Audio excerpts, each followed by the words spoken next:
question. Hey, hello everybody, I'm Mr. Review, and I'm here to make the complex simple and the confusing clear. Welcome to Mr. Review's Town Hall meeting. I'm here to answer your questions. Go ahead, raise your hand. We've got a question right over here. Yes, I'll be happy to explain the separation of powers. Well, the separation of powers is the sine qua non of the American government.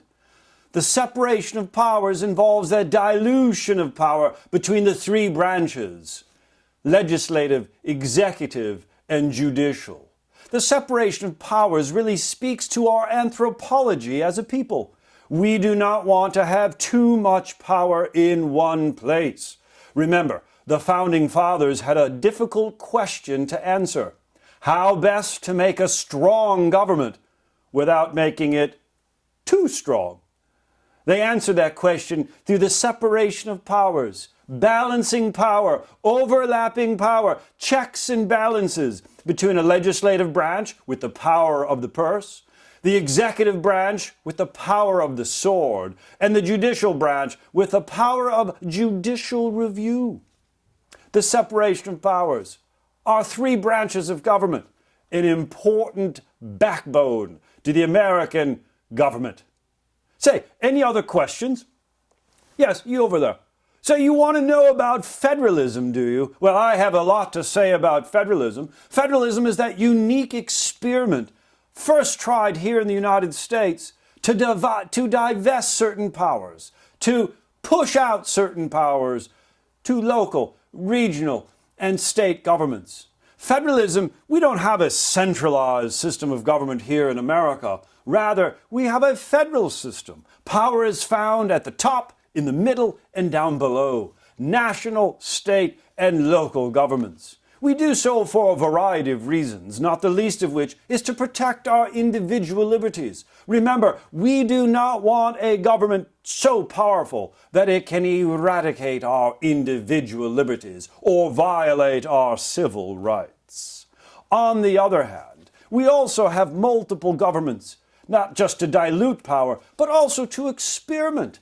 Each state and local government serves a bit as a laboratory of government. Test out various policies, test out various ideas. If they work in one state, maybe then we can extend them to multiple states. Say federalism, part of the genius of the American system of government.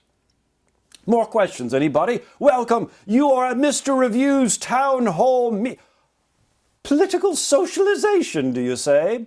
Well, political socialization is rather quite simple. Simple to define, that is, not so simple to practice. Political socialization is the process by which you and me understand politics. Where do we learn politics? Where do we learn the ABCs of our political system? Historically, this has been through our families. Increasingly, however, we have media. We have Facebook, we have Google.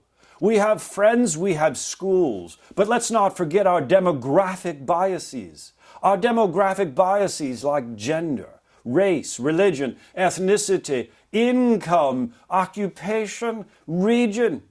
Let's not forget even the regions in which we live play a particular role in teaching us about our politics. Ever heard of the idea zip code is destiny? Well, I'll tell you what our destiny is. Our destiny is to rise above and rise up to the occasion and do our best on our upcoming AP government test. Welcome to Mr. Review's Town Hall meeting, and I'm here to answer your questions. Well, we have time for a couple more. Say, you over there, what's your question? Say, you want to know about suffrage, do you? Well, suffrage is none other than the right to vote. Yes, it is the primary tool of the democratic process. For us to vote with our feet, not just with our hands and with our mouths. Stand up on election day. Go out and cast that ballot for the choices that you desire. Well, of course, suffrage has been expanded throughout our history. Let's not forget that suffrage rights, the definition of who gets to vote, was given by our founding fathers to state and local governments. That's right, the local states determine the qualifications. until certain amendments were passed, like the 15th Amendment, which extended the right to vote to African Americans, the 19th Amendment, which extended the right of suffrage to women, and then, of course, the 26th Amendment, which extended the right of suffrage to you, 18, 19, and 20-year-olds. Suffrage, it is our fundamental duty of citizens to voice our opinions with our feet, to go up and grab that ballot and cast it for the very individuals we desire to govern us and to represent us in the halls of American government. Suffrage. Another word for suffrage is franchise. Don't be confused with some of these technical words. We're really just talking about the right to vote. Say we're looking at Mr. Review's town hall meeting.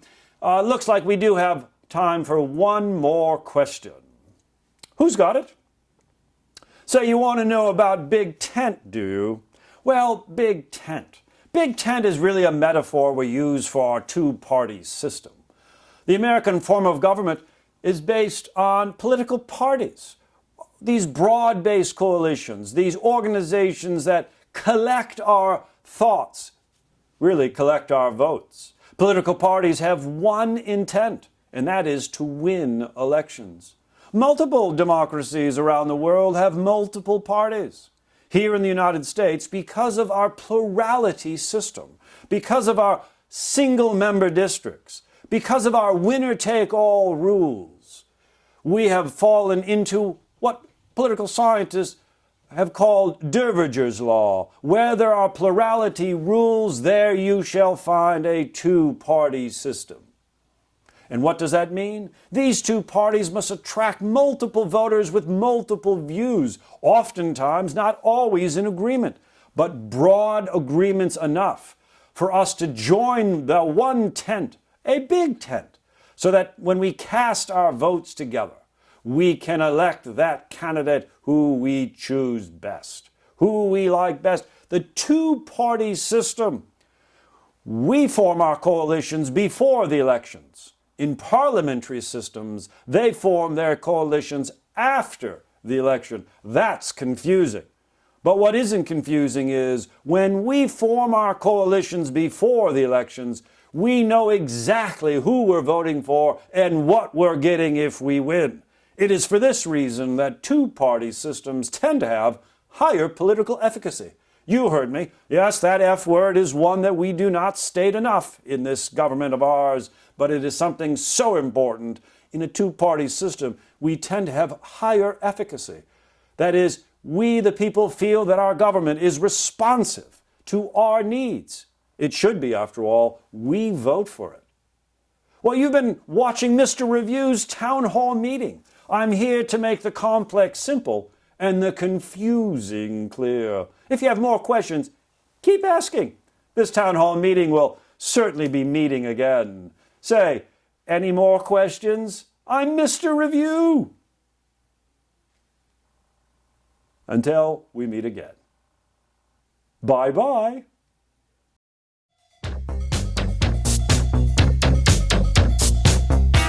Won't you take me to Funky Town? Won't you take me to Funky Town? Won't you take me to Funky Town? Won't you take me to